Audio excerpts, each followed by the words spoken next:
We build networks of support and resilience and insight to make better decisions and to ultimately build that community of practice that still competes with each other, and there's still challenges, but on the broad thing, there's a place where people can call and get support. What really works is clear strategy, clear decision making, so people know what they're responsible for and who's making the decisions, and people are allowed to do that work. Sporting director will spend most of the time managing relationships via different communication channels with ownership, teams, players, agents. There's so many stakeholders and so much micro politics.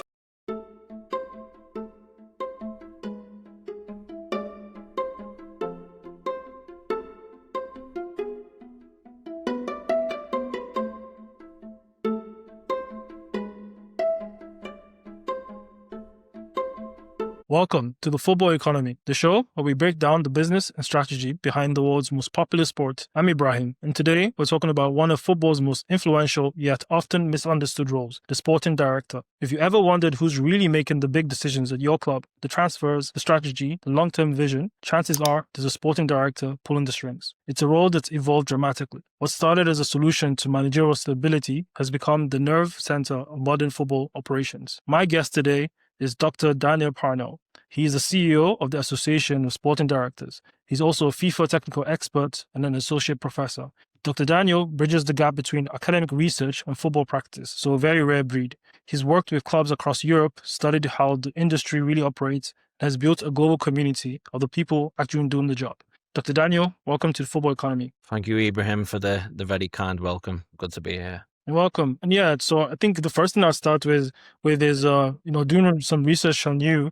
I think 3 years ago, you predicted major changes coming to the football governance and on the professionalization of sporting director role. I'm not going to call you a prophet. I think obviously you worked in the industry, but what informed this foresight? Because you've been proven right so far. Yeah, Ibrahim, if I said that again now, it's probably less of a prophet, but it's going to happen again. There's going to see more governance changes. We're going to see that role evolve. I think if you look back, Ibrahim, I think it was about 2012 or 2013 where Dan Ashworth, who was technical director of the English FA previously, he brought all the Premier League clubs' sporting directors together because they were technical directors of football, heads of recruitment. And in that year, let's say 2012, it was about just understanding what roles people did.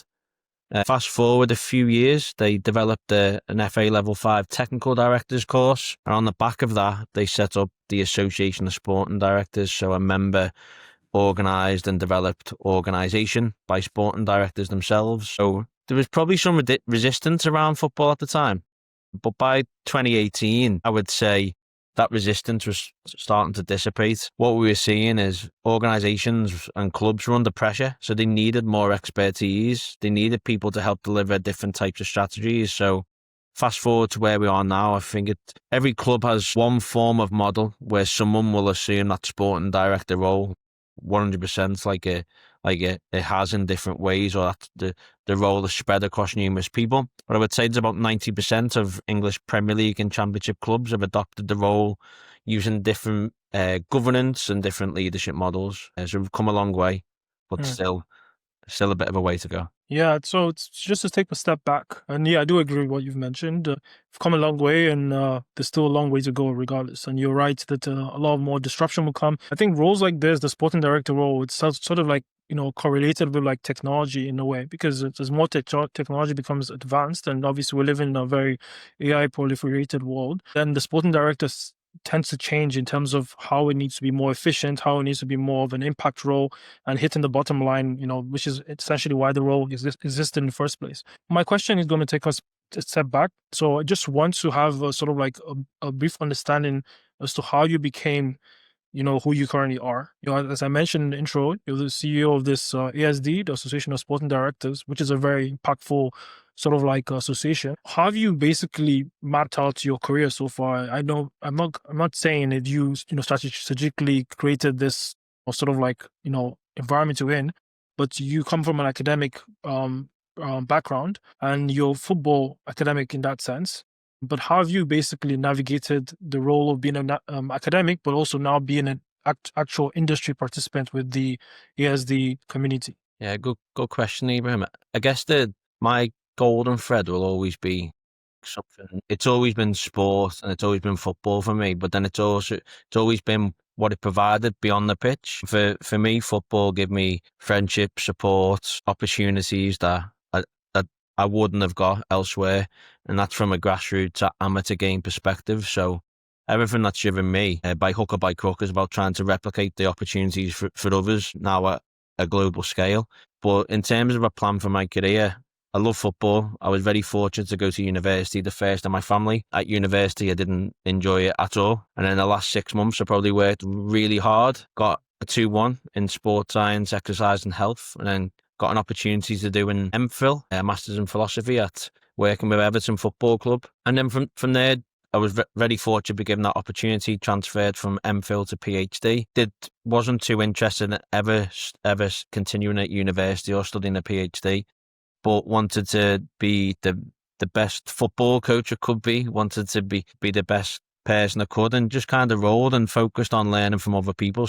All my work and anything that looks like it might have been a success is all based around the people that I've associated with. It's always been work that we've collaborated on, always been things that people have supported me with, and whether it's through confidence or resources, right the way through to now. There is no strategic plan looking back, and still now I would say someone who I left what would be a job for life at the University of Liverpool to pursue my interests in football to a greater extent and to help have a more balanced lifestyle. That for me was a huge step.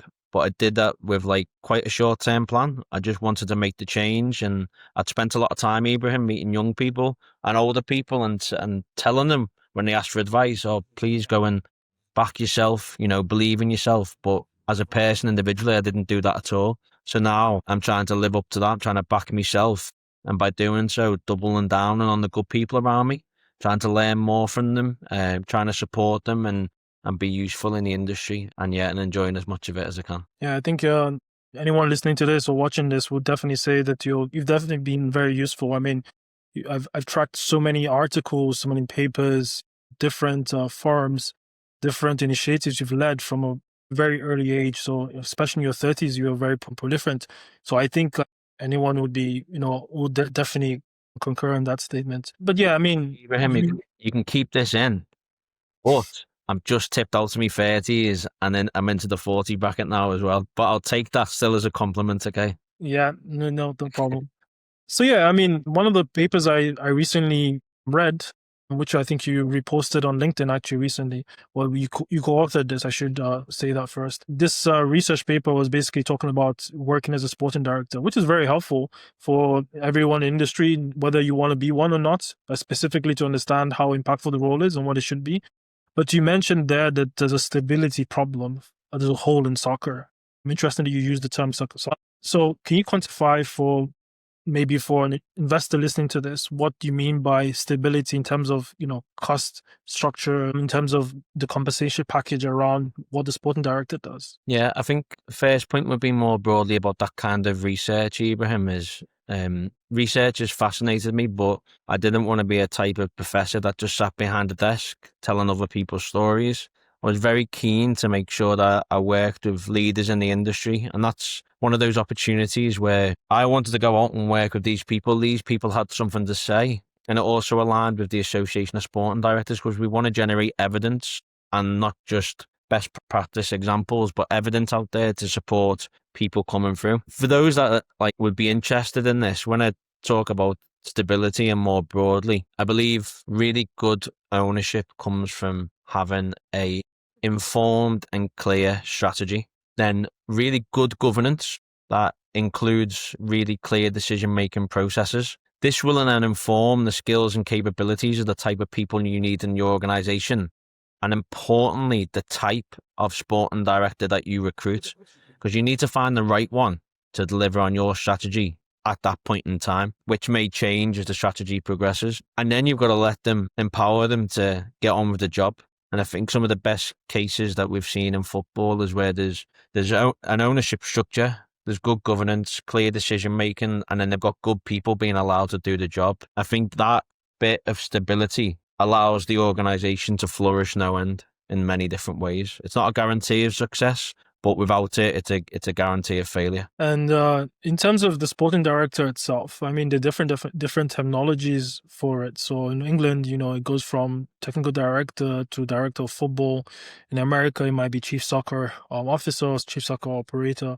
Why does the definition differ? That's one. And number two, in terms of the evolution of the role, what do you think sort of like we're heading in the future, in sense of like, how is the role going to become even more of a hybrid or even more of an impact role for investors or owners or chairmen of clubs? So there's probably 3 points there. The first one is the role emerged because of three things, which was high turnover head coaches, increase in number of staff, and change in that investor profile. So that created this increase in the roles. The second point is that we're at the early innovation of a role. So people are doing trial and error. People are exploring what works in different ways. And a football club, people view it and go, well, this is the ownership structure at this point. But what happens when you get into a club is that power and influence is changing all the time.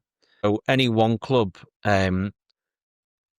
who leads and who makes decisions can shift quite frequently without strong governance. So that's the second bit.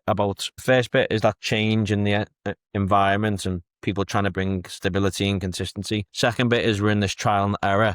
And the third bit, we're already seeing this proliferation of roles. And to really understand it, Ibrahim, we've got to look at each case study at a time and talk about it and share it and see how that impacts how clubs structure. You only need to look around now to see that we have a vice president of football in Thiago Pinto down at Bournemouth, chief of football in Nottingham Forest with Ross Wilson. So you can see these people begin to emerge in different roles. If we look abroad, we've seen the likes of Paul Mitchell that's shifted up through the RB ranks and been head of Red Bull globally. We've seen people like Damien Comoli who's moved from the sporting director role into a chairman role at Toulouse and now into another executive role at Juventus. So such as this podcast, Ibrahim, and such as critical minds like yourself, is we just got to keep looking and exploring.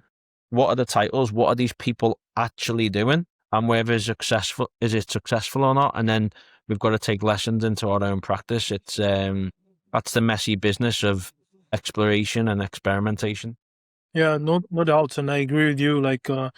It's going to need more of a seamless sort of framework for it to continue to be consistent and impacting sort of role. The question here is basically around the figures that you basically illustrated in the paper. It's very interesting. So there are three different sort of hierarchy structures. And the first one was basically where I think the sporting director is basically reporting to the CEO.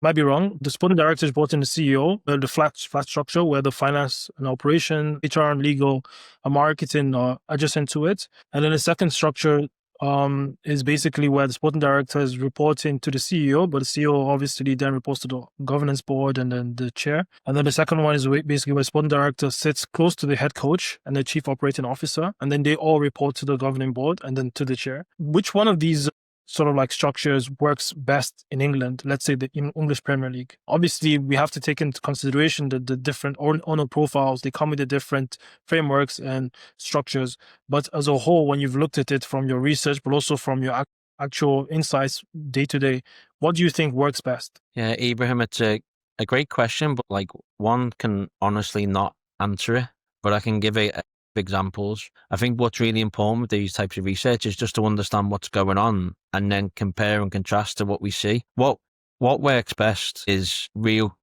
short lines of communication. And you see the guys that have moved up. So someone like a Michael Edwards, who was sporting director of Liverpool, now overseeing the Fenway Sports Group's football group. Now, Michael's moved up, but it won't necessarily be about his title or role explicitly, but it's about having that real tight line of communication with a key investor who can give him the decision-making authority to run that operation. And one of the biggest challenges sporting directors face when we look at these governance models is who do they report into? So if a sporting director is not on the board, that can be problematic because they don't have an influence over resource allocation and decision-making. Someone has to do that on their behalf. If they are on the board, sometimes they still don't necessarily have the power, the roles and responsibilities to make the final decisions. So if we if we take back and say, well, what's most important, then hierarchy is interesting, but sometimes it works, sometimes it doesn't. What really works is clear strategy, clear decision making, so people know what they're responsible for and who's making the decisions, and people are allowed to do that work. So I would say organisations such as Liverpool, Brentford and Brighton, which is quite cliche and probably quite frustrating for other clubs that have done a good job also in different ways. But the success in different measures is like cannot be argued with. I know, say within Liverpool, there will be Richard, the sporting director, Richard Hughes, will have a real clear line on what his budget is, what his role is, what his responsibilities are. The same if you then go up to Fenway Sports Group, Michael and his team will be really clear about what they need to do. If you go to Brentford, Phil Giles will have a real clear relationship with the owner rather than a group of investors. Real clear process for decision making. So it's not going to be slowed down. There's not going to be other board members asking unnecessary questions. People will be trusted to do their role. And Brighton, I see a more collaborative approach between the chief exec, the sporting director, the recruitment team, the head coach and the owner and the owner's team. So yeah, quite interesting, but three very successful clubs that we should all seek to learn from in different ways. No, it's well understood. So in terms of the profile of a sporting director, and one of the things that are well attributed to the role of a sporting director is that they're the custodian of the club's sort of like vision. And it's a heavy statement in that sense. There's also the thing where they work as a collective in a buying committee with, the CEO, the head coach and the head of scouting. But this question here is around the upward movement and management of a sporting director. So from my understanding, a sporting director should be adept at being able to actually sort of like manage upwards, but also manage downwards. What sort of key attributes and sort of like competencies and skills have you seen? Or are you actually sort of like preparing, the potential or the future sporting directors for the industry that is very key for this specific personnel to actually succeed and be impactful in the role? Yeah, really good question, Ibrahim. And again, I'll answer it, but a lot of this depends on the club and the club strategy and what other people they have in place, what other skills and capabilities of other people. So whenever we go in to support a club with the recruitment of a sporting director, one of the key questions we start with, well, what's your plan? What is your strategy? And then we can work back to look at the people that are within the building that can help deliver that. So it's not always we just need a sporting director, because I don't think that's the case. Those skills and capabilities may exist within the organisation already and probably do. When people talk about a sporting director, we split up a number of different ways, but generally, Ibrahim, people talk about talent identification, and that might be of people, backroom staff, as well as players, head coaches. There'll be succession planning. There'll be stuff about managing this performance culture, aligning stakeholders, and the list goes on, comms and media. For me, when it comes down to it, it's all about leadership. And a sporting director will spend most of the time managing relationships via different communication channels with ownership, teams, players, agents. There's so many stakeholders and so much micro politics. And when we ask sporting directors what is the biggest challenge, very rarely will they say, like, I couldn't find the right talent, I couldn't find the players. It'll often be about managing micro politics within and external to the organisation. For a sporting director, it's about leadership, and for me, one of the biggest things is how do they manage all those relationships, all that communication, whilst results go up and down, and there might be continual power changes and influence changes. So that maybe capture from a leadership perspective. When it come down to then, if someone's in a club and someone's got responsibility, I think the most important thing for a sporting director, what it really set out to do at the start, was to fill that gap between executives who are in suits and football people like the head coach and the manager, and trying to build a connector where there'd been mistrust to oversee that gap. So I think that sporting director manager dynamic has matured to a more trusting, performance related partnership.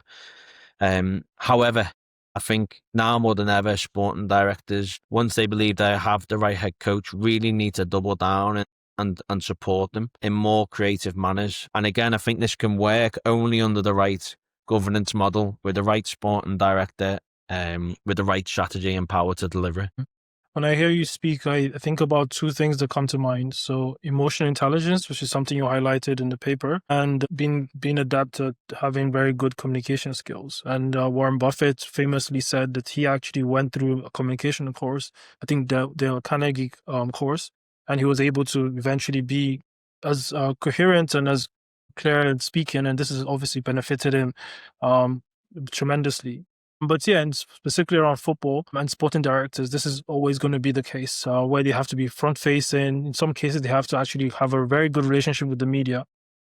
Question I've always had about sporting directors in America, it seems like they have, not specifically around football, but the GM role is sort of similar to a sporting director in the case of European football. The GMs usually do have some sort of like communication with the media, but I do notice that when it comes to European football or soccer in Europe, there's less of an emphasis on communicating to the fans, who are actually one of the key stakeholders of the club itself. They might not have the most like financial impact in terms of driving the way the club goes, but they do actually contribute to the revenue line of the club, because they're paying for the tickets, and they show up for the match day, and they obviously watch the broadcast on streaming.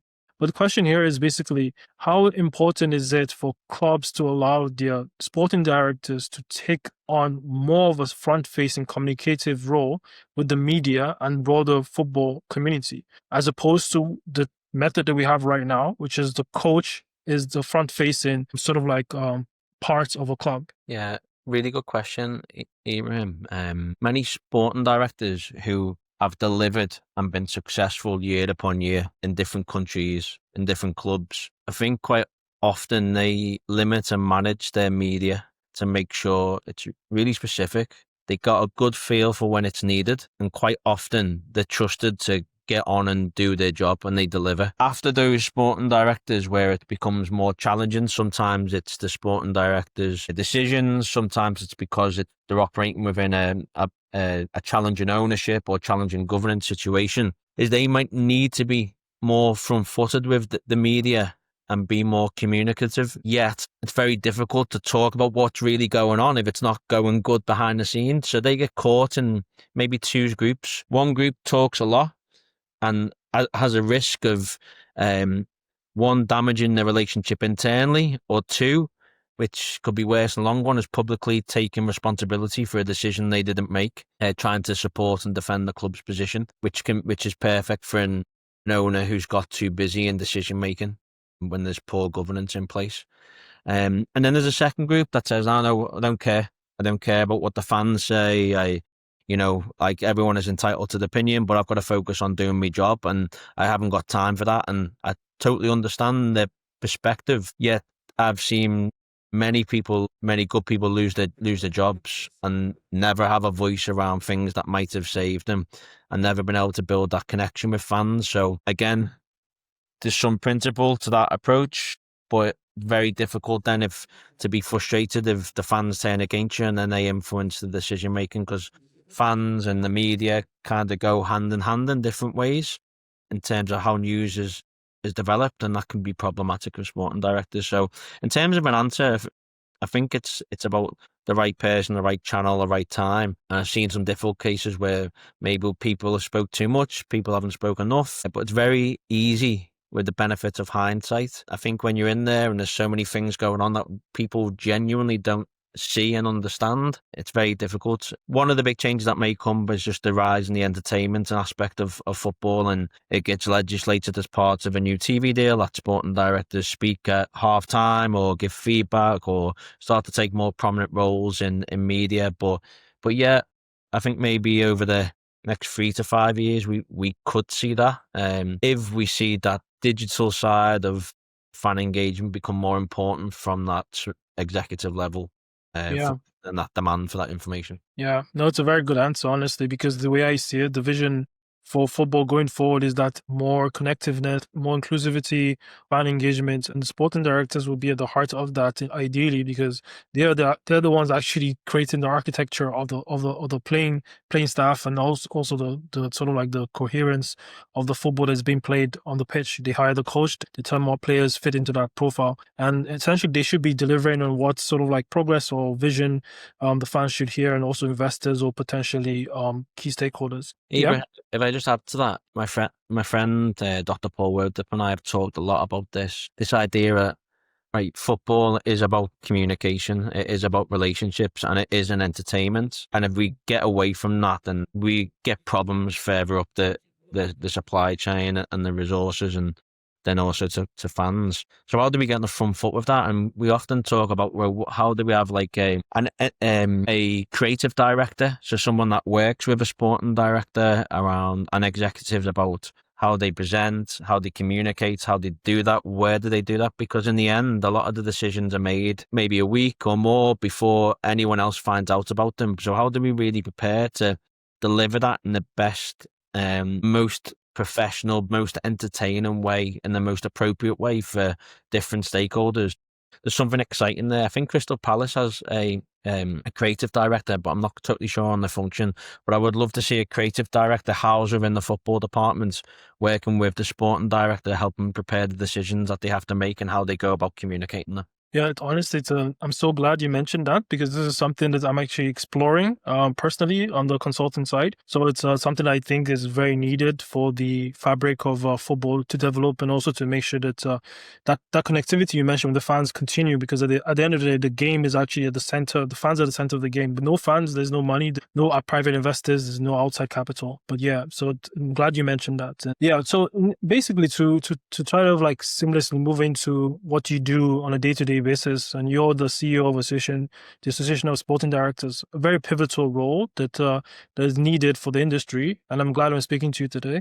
So, I mean, one of the key sort of like goals that your industry, your association is focused on is basically trying to make sure that you create a community of like-minded individuals looking to be part of the sporting director ecosystem. And the values that you have are integrity, passion and drive, future-focused, and custodian culture. My question to you is basically, what do you mean by custodian culture? What does that mean, and how does your association try to develop that? Yeah. Couple of things, Ibrahim. First thing is, everything that we do, we ask the question, does it support, connect, or develop our members? And if it doesn't meet that, we don't do it. That's for everything that we do. In terms of our values and this idea of custodian culture, custodian approach, it's very much about like the early days of our first conversations, and the first time I spent time out in the field with sporting directors, with the likes of Nick Cox, who's just become technical director at Everton, with Ross Wilson, who's over at Nottingham Forest. They talked passionately about just wanting to leave wherever they were in a better place, and how much time it takes to do that. And you'll see from the lengths of the tenures that both Ross and Nick have had. Nick previously just at Manchester United, and Ross previously at Glasgow, at Rangers. They really want to make a difference, so it takes a little bit more time. Now, that custodian culture is alluding to leaving things in a better place, and that often takes time. A little bit from the academic world too, maybe about not trying to rush things, and this idea of being a slow professor and taking your time and doing the hard yards. So we want people that when they become a sporting director, for the peers to be looking around saying, yes, this is the right time, the right opportunity for this person. Not, this is a little bit early, have they got the skills and capabilities? This is going to be a challenge for them. So it's this idea of getting in and then doing a really good job to leave the place in a better place. I think more broadly, when you use the word like-minded, I didn't really like that, because I don't want a room of like-minded people. The like-minded probably alludes to the fact we there and we want to support and develop one another. That's the like-mindedness. But beyond that, I definitely don't want a room of like-minded people. I want a room of creative, challenging, disruptive people that can get into good discussions with each other, about the real grit and the dirt that goes on in football. After many people have spent time working on PowerPoints and whatnot and strategy documents, how do you really get that done? What is the how to getting it done? And that's where the best conversations are for the best sporting directors, because they've been there and done that. Yeah, I know it's a good comment and good feedback to hear. I mean, there's so many things that you're working on. One of the things you just recently initiated was the launch of the Alternative Sporting Director Program, the MBA program. Quite interesting. Can you tell us a bit more about sort of like the innovative culture you're trying to create there, and what are like the key sort of like details in terms of the program itself, and how does it stand apart from other sporting institutes that are already commonplace? Yeah, I think we wrote something about 8 years ago after we spoke to maybe 30, 40 sporting directors for a piece of research. And one of the things about better protecting the pathways and pipeline for people to become a sporting director, a technical director. However, as we set up the association, and because of my role within academia and education, I kind of didn't want the association just to be doing more of the same or more education. And we kind of avoided it purposely because the market was so new. It was just crowded with a very few number of people, and we just didn't want to be involved in it. What we've tried to do is different things. We did ASD online, which is online modules, which is more affordable, more accessible, and it's an outstanding quality for an investor or a football coach wanting to learn more about what it's going to be like working with a sporting director, as well as aspiring sporting directors. But then last year, between Paul Mitchell being at AS Monaco and joining Newcastle United, we sat down and gone for food, and we were talking through the progress of the association. Paul's been involved in since the start with Mike Grigg, Dan Ashworth, Ross, Stuart Webber, others that helped set up the association at the start. Paul was quite passionate about, okay, well, how do we really get to the next bit of talent? So it wasn't necessarily just for anyone.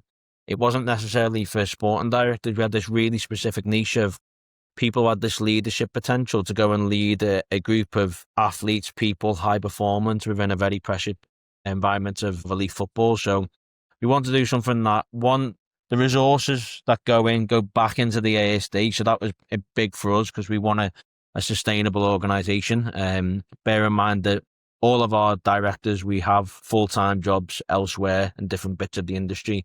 So our bit of custodianship is to look after the association and leave it in a better place. We set up the Alternative Sporting Director MBA that was going to, the plan is we have, and what we've delivered is a series of modules that are an MBA level, but it's pitched differently. So you have a professor that helps oversee with over 25 years experiences, but I won't share his age too much. If you come in, Ibrahim, and you've studied a PhD, which we've got within our cohort, or whether you've not studied a degree, which we've got, we can still guide you on that learning journey through the modules. Then all your in-person time is spent building your strategic network with senior leaders in the game. That means we put you exposed to these people, they don't turn up and just present, oh, this is my strategy at this club between 2001 and 2002. It's not that. We want to know what job they're doing. We want to know how challenging it is. And then we really get into good discussions. Around this, there's workshops with leaders too. So our last workshop was with Thiago Pinto at Bournemouth. Our next workshop will be Thiago Scudero at AS Monaco.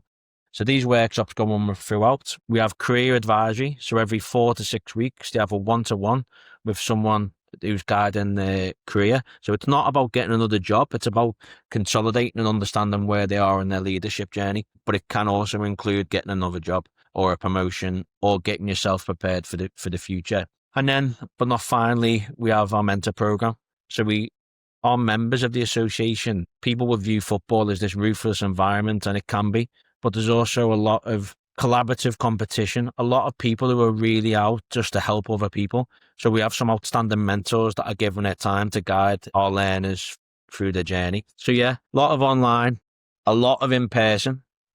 So we've had members present our annual conference in front of 150 people. They fall into the fabric of the association. And some of the guys who are on the course now, like, well, Dan, what happens when it ends in December and we present to different execs, different investors, and we get our feedback? I was like, well, it kind of just starts then, because we're not in the business of just you're in, you're out, and which I've seen for many years within universities. It's very challenging, a very commercial type environment, which should be a learning institute. We want to replicate that learning institute, and we've got some incredible people there who genuinely care and are putting that support together in the long term. And only this week I'll sit down with leading sporting directors to present the plan, to get their feedback and get their support, and making sure this first alumni group are embedded within our networks to help support them however they need it into the future. So probably didn't explain it as clearly as I would like to, Ibrahim, but it's kind of all our lessons from many, many years of different education programs and trying to do the best we can at this point for that group of people.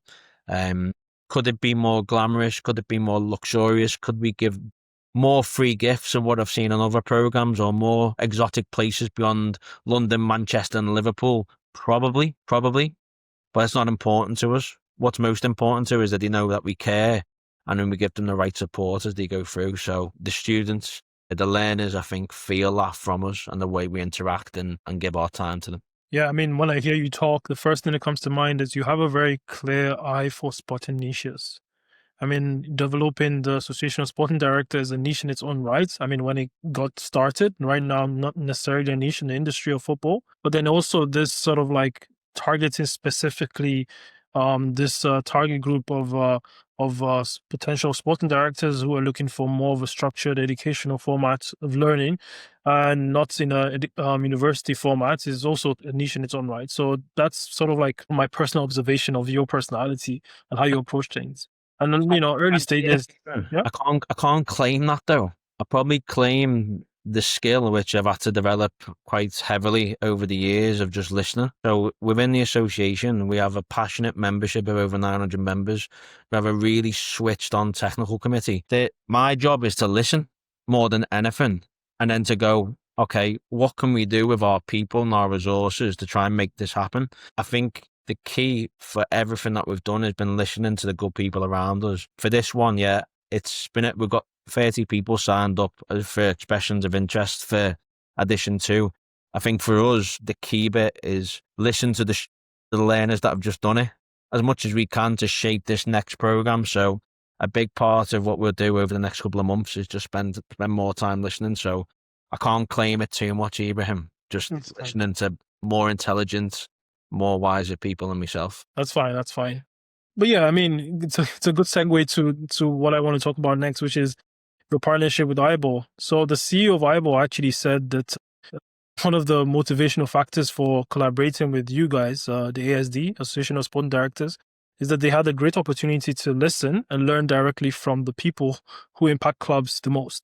And this is something they were seeking. So obviously, if you could break down what IBOR does, how it's pivotal and important to your members, but also the ASD as a whole, and what the vision is for this partnership. Yeah, IBOR's a really interesting piece of technology and a really interesting approach of where it started. So the founders are really passionate football people and really passionate for sport. But the guy with the original idea, Ben, when he talks about, and when we met him, when he talks about football, he's one of the most authoritative people I've ever met, because he really understands the product, he understands the game and how it attends to an issue. And ultimately, and really briefly, IBOR's about making access to video footage that is currently not accessible. So that's the first bit of me being able to sit within Birkenhead in the northwest of England and be able to watch underfins of Corinthians in Brazil. So being able to watch that without traveling, that is outstanding. Being able to watch games in Ghana, in Egypt, in Tokyo, wherever, so that access to video footage, that first bit, I think is such a simple but revolutionary idea for how we do talent ID and recruitment. I think beyond that, and where it's evolved and how we've been quite taken aback, is then what they do with that video footage using AI and big data to then make performance analysis accessible to so many different clubs at a really, really affordable manner. I think the future for that technology and what it can be done, there's no end. So it's a really exciting journey that I believe that we're on, the ASD with IBOR. One of the things that I would say when we look out for our partners is we're looking for people that want to have an innovation, but just have a thirst to keep getting things better. Because at the minute, there's some monopolies around technology within football and sport. And it's all great when people are taking you out for meals and you're signing that first deal. But it gets really problematic when there's no competitors and you're in an organization and you need to then negotiate in the future, because there's no negotiation, there's no other options. So I believe as IBOR can build out its capacities further in the future, and what I've seen already, it's going to become a real, genuine competitor and a great resource for football clubs, the very top clubs, right the way through to grassroots clubs, to give their talent the best opportunity, the best chance it can have to going into the their own football journey. Yeah, I mean, so IBOR also helps with youth scouting, which is primarily what it's focused on. So I have a very strong interest in youth sports. How are you training your sporting directors to be more exposed to the prevalent, development of youth sports, specifically around football? The reality is many sporting directors even cannot think about this too much. So they'll have a strategic overview, but very few will get time to really get down into academy football, youth football, grassroots. It's just not possible with the resource and the demands of that leadership role.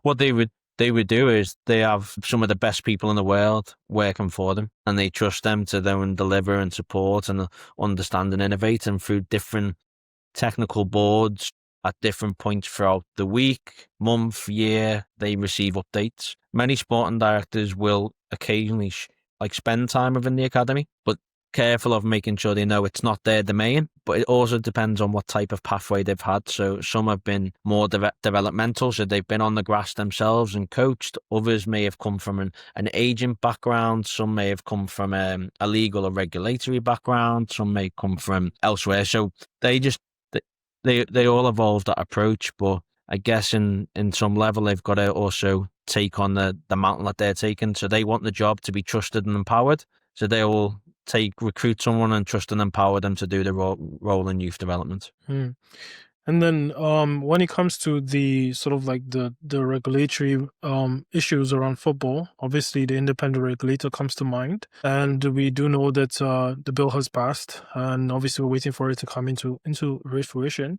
But from a sporting director's lens, besides the financial constraints and the budgeting that comes into the role, what are the other sort of like viewpoints are you looking at from the introduction of the independent regulator from a sporting director perspective? How is that going to be impacting the role, and how do you foresee how the sporting director works around the new regulatory environment potentially? Yeah, the sporting director right now has to have a wide lens in terms of their role, and this was without greater governance and greater regulation. I think what we've learned, and I was fortunate to be an expert witness in the Premier League versus Everton case. What we've learned from some of those cases, and with, say, Nottingham Forest as well, some of the stuff that started to emerge, is the level of detail and level of insight and evidence around decision making, around player trading. And player trading can have such a substantial impact on some of the PSR cases. It's always going to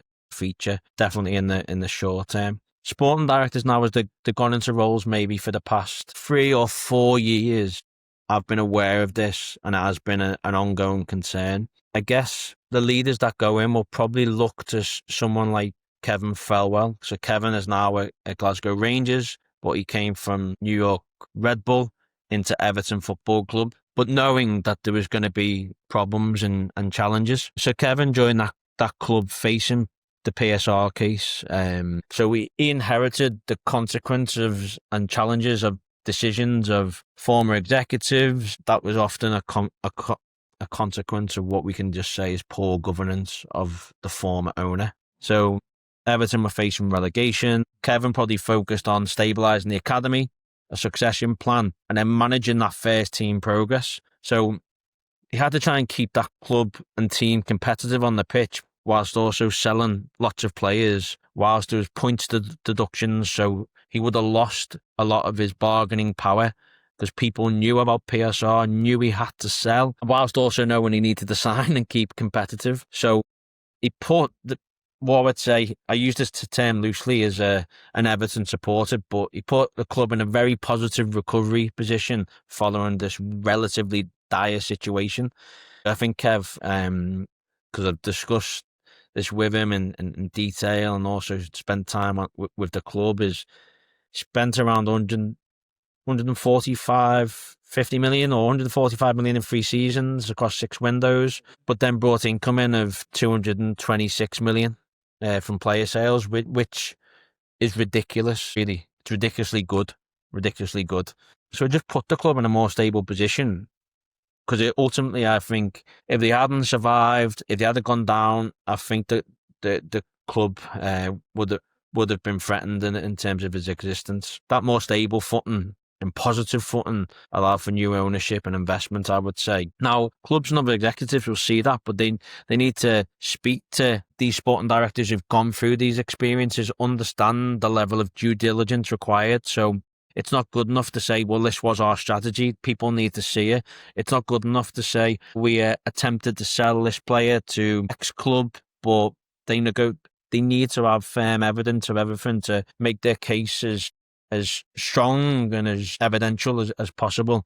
So all these lessons now, sporting directors need to bring that into their wheelhouse. And at the same time of them doing it, clubs will be doing this too, and placing greater bureaucratic demands on sporting directors around the decisions. And if they're not, they're running the risk of being caught out in the future. Yeah. So talking about risk, I mean, the sporting director is seen as the modern day orchestrator, but we also do know that the sporting director's role heads on how good they've been in recruitment, for the most part. You're only as good as your last player signing. How does a sporting director sort of like, from a risk mitigation perspective, how do they, quantify the risk, and how can they obviously mitigate that risk to reduce volatility when it comes to player signings? I think when we wrote about something recently around the onboarding of players and how that might help sporting directors. But some of the biggest risks, I think, because there's so much work that goes into the public scrutiny and internal scrutiny of the figures. And some of the biggest risks that we'll have is overvaluation. I think because when deals make the media, sometimes it's hard to pull back that deal. So if there is a injury risk, sometimes clubs are still making those decisions with that injury risk, maybe not in the place that they would like it. And then once they really get to know players, sometimes there's this poor cultural fit, or the players just don't fit in. I think when I speak to sporting directors previously, there used to be like out of 6 transfers, they would expect 2 or 3 maybe to be complete mishits. But I think we've evolved that quite significantly. When we talk about onboarding, we tried to pick up some of those issues, and we wrote a series of recommendations, but some of them are really simple. Just about having like a mentor or point of contact, make sure there's a formal welcome. It's about thinking about the whole person and family. Now, all these are straightforward to anyone make a recruit. I guess the one I really liked is how do you work with players and the families to co-create their own onboarding plan. Rather than say some clubs do it good and some need scope to improvement, I think we should all be thinking about this all the time and reviewing what we do. For me, in the last club I was in, there was a series of people that we were all really passionate about this idea of bringing together what be like a real life document that shows the real club, the family, the team, everyone's pictures, names, birthdays, siblings. What do we do when we celebrate? So how do we win? What do we do when the result doesn't go our way? How do we approach ourselves as being a member of this club, this team? And we thought it'd be powerful for new players, existing players, to almost bring like, this is where we are, and then to build upon that. That kind of goes hand with this approach of like building a community. So I think there's some work to do on that. And then I think with recruitment in general, Ibrahim, I wouldn't talk necessarily about data because there's so much out there. I think it can be challenging for leaders because the information that's accessible to them, often owners and investors are getting their own data too, their own insights too, and becomes really challenging to manage. Because it's such a complex area, and I think we've seen a rise in the criticality of scouts going out to watch the games and this increase in tech, then our opportunity is to review processes within clubs. So whilst not all clubs, but where are they creating the long list from? How is that developed? At which points are they engaged with the head coach and coaching staff? Who should sit in the shortlist meeting? What should be the format of these presentations, both internally within the recruitment team and with the sporting director, then with the head coach and coaches? So who should be involved in all these different stages? When should the agent negotiations start? How do they onboard players? And then for each one, what I would always encourage, I've seen at the top clubs, they would debrief any player trade that they bring in.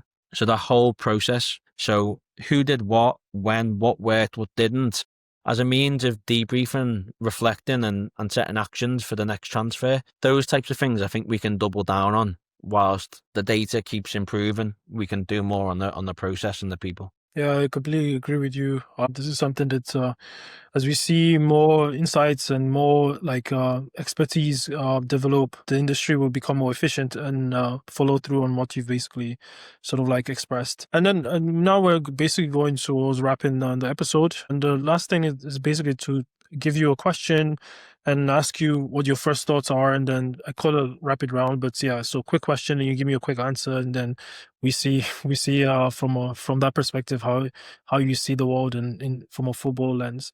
So the first question here is going to be focused on how you see the sporting director role taking shape in the next 5 to 10 years. What are the key sort of like skills do you think sporting directors listening to this should hyper focus on consolidating, on improving, on being more efficient about? 3 things: leadership, workforce development, and recruitment of the best people. So head coach recruitment, and then work from there.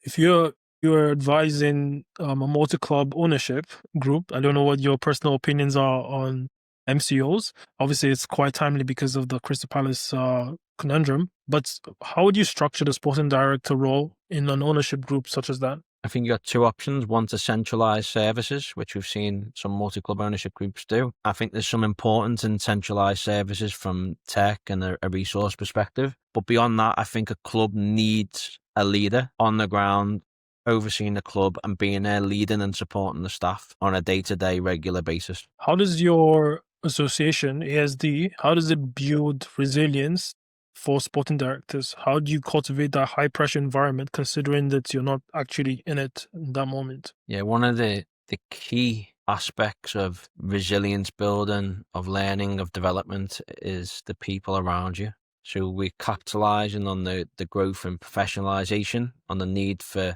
learning that is desired by members. And then we help facilitate ways for them to support each other, to connect with each other, and to develop. By doing that, we build networks of support and resilience and insight to make better decisions and to ultimately build that community of practice that still competes with each other, and there's still challenges and there's still difficulties, but on the broad thing, there's a place where people can call and get support. Yeah. And then one of the last few questions I have is we know, sporting directors such as Luis Campos at PSG previously, hybrid sporting directors or quasi sporting directors, as you mentioned, Sir Alex Ferguson. What sort of like key attributes have you seen from these specific cases previously to before the role became more commodified, more institutionalized? What have you seen from, for instance, Sir Alex in terms of a sporting director lens that leaders right now, sporting directors right now, aspiring sporting directors can take on and try to replicate? I think looking back, I believe that there was real clarity over people's roles and responsibilities. And then I think there was probably some really messy leadership, sometimes really good leadership, sometimes things that would be viewed really negatively. But I think there was clarity over who was doing what at the very top of the club. When we see the opposite of that now, when we don't see clarity over decision making, when we don't know who is running the club and making decisions over certain things, that's when things start to fall apart with internal players, with player trading, with agents and with fans. It becomes a big problem. So I think looking back, one of the big things was people knew who was in charge, and then they led, probably the good, the bad and the ugly. But where there was success, we can probably see some of the positives and mask over some of the negatives that probably exist back in that time. Yeah. And last question, I always like to ask this question because it's a selfish question, allows me to understand the personality of the guest I'm speaking to. What's the book that has impacted you the most, not just on a sporting lens, but on a human lens? So there's so many books, Ibrahim, that play on my mind, and there's so many that I haven't read, which frustrates me daily. But the one that stands out that I would speak to sporting directors about is The Formula by Albert Laszlo Barabasi. So he helps you understand how success is achieved, and that success ties into what I think all of this is about, and the whole industry and success is about relationships. So we can understand our networks, our relationships, we've got a better chance of success. Great. Thank you so much for your participation, your insights, a very analytical and logical way of approaching the questions I presented to you. And thank you for being on the podcast, Dr. Daniel. I really appreciate it. Ibrahim, thanks for having me on. Likewise, I'm very honored and appreciate your time. Great. And that's a wrap of the Football Economy, this episode with Dr. Daniel Parnell. If you liked this episode, enjoyed the insights, please do share with like-minded, your community that is interested in the business side of football and the operation side of football. And if you liked this episode also, please do share, like, and comment if you can. Until next time, have a good one. Take care. Bye.